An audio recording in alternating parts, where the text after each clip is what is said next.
नमस्कार मंडळी, आज आम्ही निघालोत रायगडला. ठाणे टू रायगड आमचा हा बाईकने प्रवास तुम्हाला या व्हिडिओमध्ये बघायला मिळेल.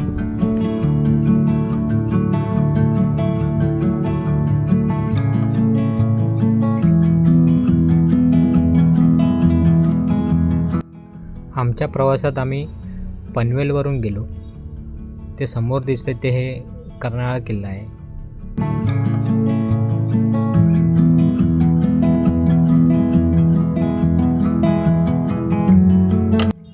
वाटेतच पालीचा गणपती लागतो. मग आम्ही ठरवलं पालीचा गणपतीचं दर्शन घेऊन पुढे प्रवासाला लागूया.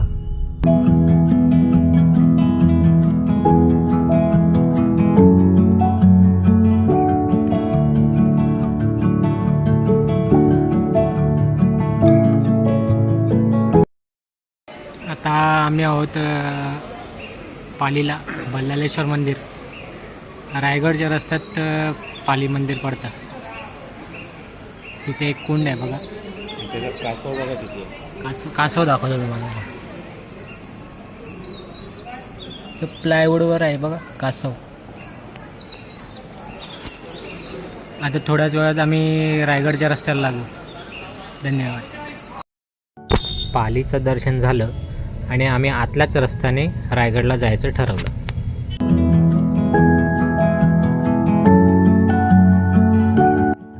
जंगल मार्ग होता म्हणून काळोख भरपूर लवकर पडला.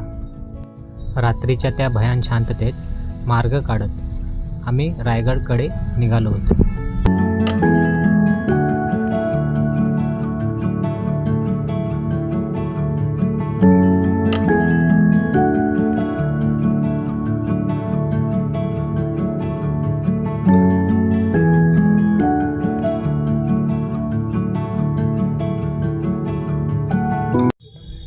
रात्री आम्ही 8 वाजता पाचाड येथे पोचलो आणि तिथे एक चांगली रूम बघून स्टे केला. हां, कसा होता घाट? एकदम, अरे बापरे, एक नंबर घाट होता. एक नंबर. नको रे बाबा.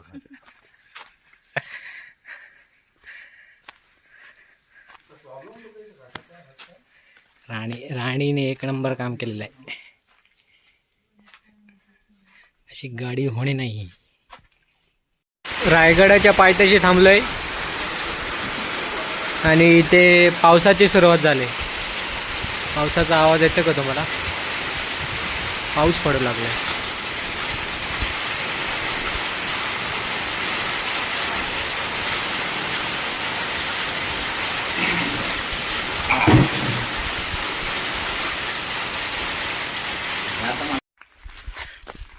सकाळचे वाजलेले आहेत 5:30. रायगडच्या पायथ्याने आम्ही नाणे दरवाज्यातून वरती चाललेलो आहोत. वरती तुम्ही बघू शकता शॅडोमध्ये रायगड किल्ला दिसत आहे. आता दरवाजा दिसेल आपल्याला.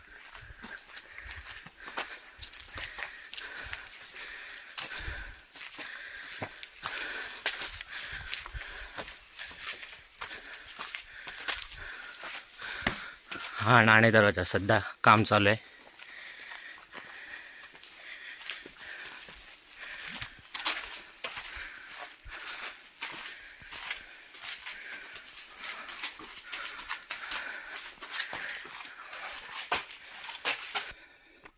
सध्या नाणे दरवाजाच्या वरती होता आपण. हे बघा, पूर्वीच्या काली दगडाला दगड कसा जॉईन करायचा त्याचं उत्तम उदाहरण. वरती पट्ट्या मारल्या जायचा किंवा शिशा ओतलं जायचं खड्डे पाडून. चला आपण पुढच्या दिशेला जाऊया.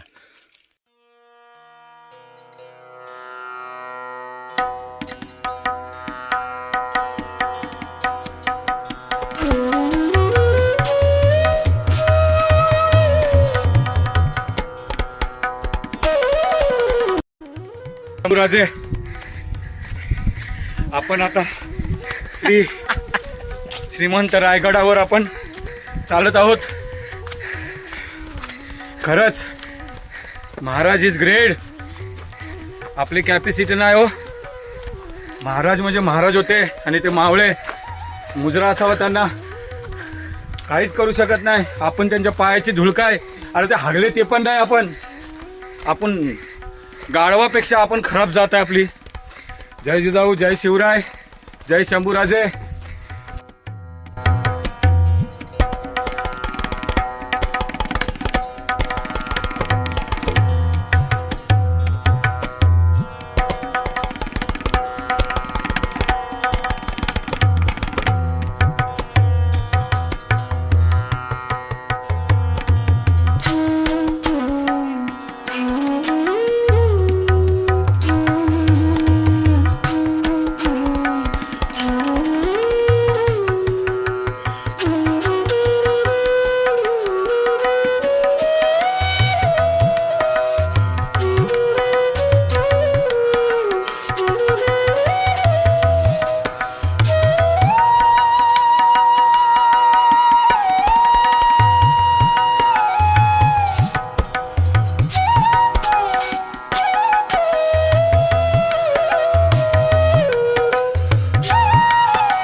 रायगडावर आलेलो आहोत आपण वरती.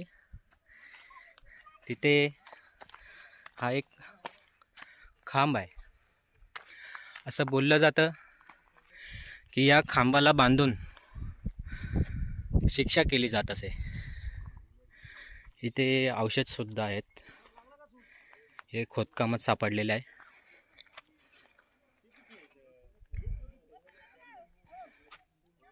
हा खांब आहे, एंट्रीलाच आहे.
ही गुप्त रूम आहे, बघू शकता. आरामात उतरा.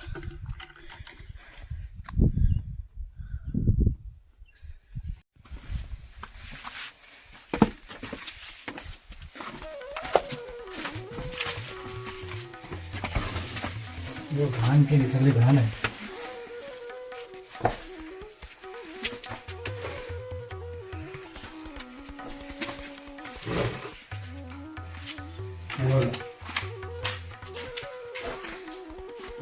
बोला. इथे महाराजांची आणि बहिर्जी नायकांची गुप्त मीटिंग व्हायची. हीच ती गुप्त रूम. इथे दिवे पेटवले जात असत उजेडासाठी. छोटीशी रूम आहे, जेणेकरून दुसऱ्या कोणाला या आतली खबर जाता कामा नये, त्याच्यासाठी ही रूम बांधली असावी असं शास्त्रज्ञांचं म्हणणं आहे. राज्याचे डोळे व कान बहिर्जी नाईक.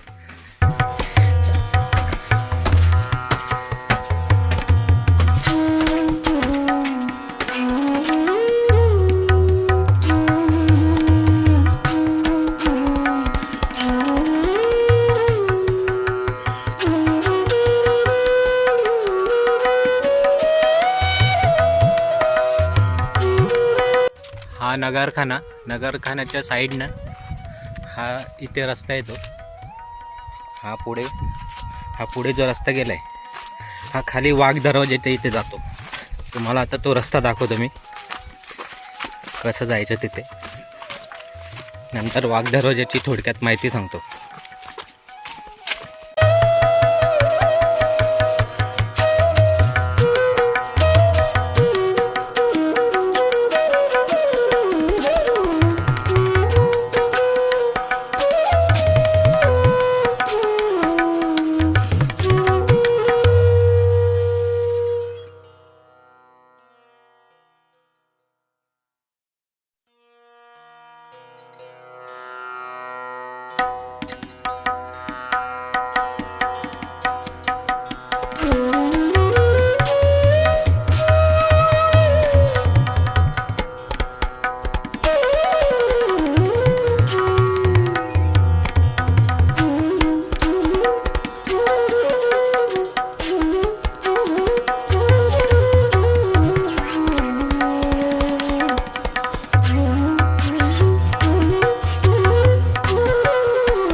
आता जे समोर बघत आहात तुम्ही तो वाघ दरवाजाचा भाग आहे. इथून हा एंट्रन्स आहे, तुम्ही बघू शकता.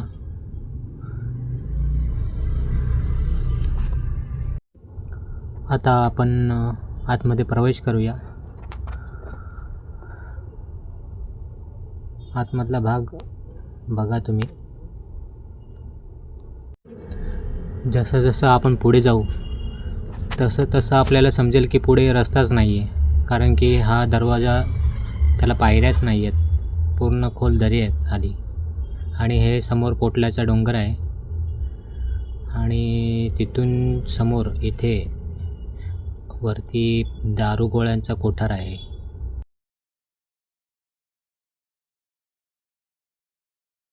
सध्या आम्ही बसलो आहे वाघ दरवाजा. इथे रायगडाचा वाघ दरवाजा आहे, एक गुप्त दरवाजा आहे. हा इतिहासामध्ये फक्त एकदाच वापरला गेलेला दरवाजा आहे. ह्या दरवाज्यातून जेव्हा रायगडाला वेढा पडला त्यावेळी राजाराम महाराज ह्या दरवाज्यातून खाली उतरले. इथे उतरण्यासाठी कोणती पायवाट नाही आहे. असं सांगितलं जातं की या वाटेतून टोपलीच्या साहाय्याने किंवा रशीच्या साहाय्याने राजाराम महाराज इथून खाली उतरले आणि इथून निसटून पुढे सिद्धी जिंजीला गेले. आणि या दरवाजाच्या समोरच एक पोटल्याचा डोंगर आहे. त्या डोंगरावरून इंग्रजांनी तोफगोळ्याचा मारा केलेला. इथे समोर एक दारू कोठार आहे. त्या दारू कोठारावर किल्ल्यावर तोफगोळ्यांचा मारा केलेला आणि त्या दिवसापासून 11 दिवस पूर्ण रायगड हा जळत होता. पूर्णपणे खाक करून टाकला इंग्रजांनी. असा हा या दरवाजाचा इतिहास आहे. इतिहासात फक्त एकदाच हा दरवाजा वापरला गेला आहे आणि हा गुप्त दरवाजा आहे. सहजासहजी कोणाच्या निदर्शनास येत नाही. आम्हालाच आता येताना जवळजवळ अर्धा तास लागला. खाली वरून दिसतच नाही हा दरवाजा. दरवाजा भरपूर म्हणजे वाट एवढी अवघड आहे ना, रस्ताच म्हणजे नाही आहे, बिलकुल रस्ता नाही आहे. मातीचा रस्ता आहे, थोडे असे खाचे केलेले आहे पण आहे. आता तुम्हाला दरवाजा दाखवतो मी. हा वाघ दरवाजा आहे इथे. तसंच हा समोर जो दिसतोय हा पोटल्याचा डोंगर आहे. इथूनच तो मारा केलेला आहे. इथे वरती दारू कोठार आहे, दारुगोळा.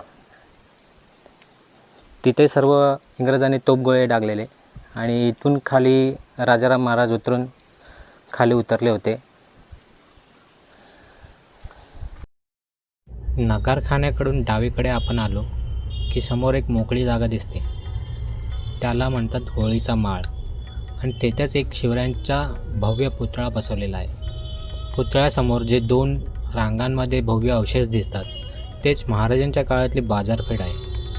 पेठेच्या 2 रंगात प्रत्येकी 22 दुकानं आहेत आणि दोन्ही रांगांमधून जवळजवळ 40 फूट रुंदीचा रस्ता आहे. ही बाजारपेठ आजही हुबेहूब जसेच्या तसेच आहे.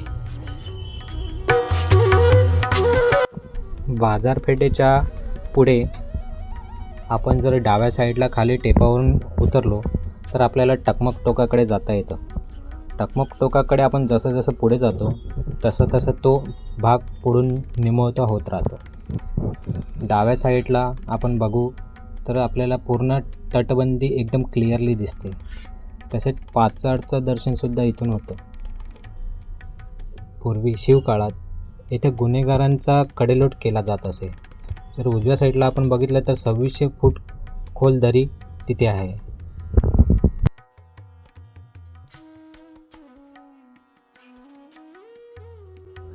टकमक टोकावरून पुढे आपण जगदीश्वराच्या मंदिरात आलो.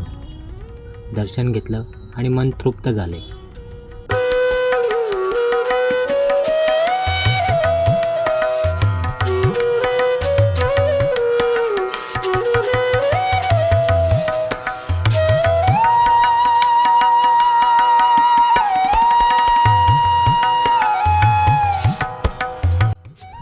अशा प्रकारे आम्ही आज रायगड बघून घेतला आणि आम्ही आमच्या घरच्या रस्त्याला निघालो.